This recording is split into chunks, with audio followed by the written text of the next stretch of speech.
about the Thar is the people in the vast landscape, which is very, very barren and very almost hostile, is the people who have to struggle and who have to really eke out a living against all odds.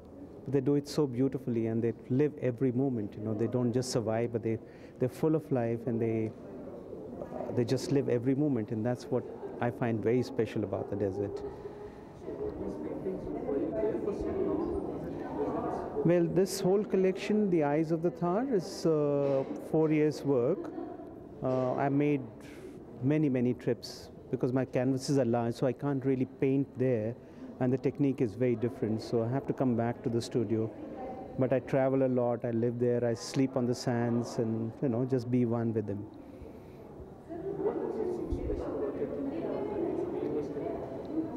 I call them etched canvases because the process, they're not directly painted onto the canvas. I carve on a plate, I carve the whole image, and then I take an impression on canvas. So it gives me a luminosity because there's no thick paint, so there are overlapping layers of oil, inks, and things, which are giving a glow from within. That's the desert light. Did you find the women of Thar very beautiful? Pardon me? Did you find them very beautiful? The women? And the architecture and the men. I think the men have a tremendous strength and a very strong, physically very strong, but very gentle. And I think that's a tremendous quality of the people there. And and they're very friendly, and they're very just reach out. It's very warm.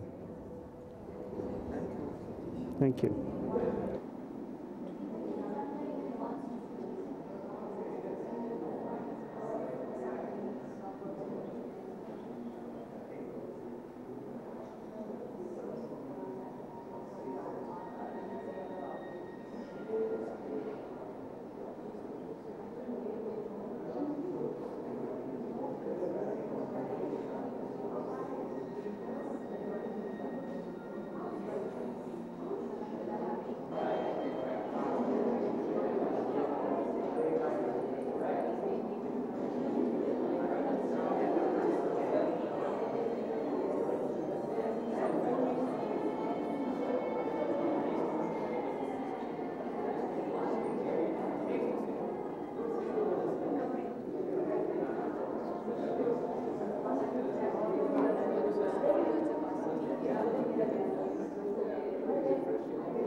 them come in the plane again?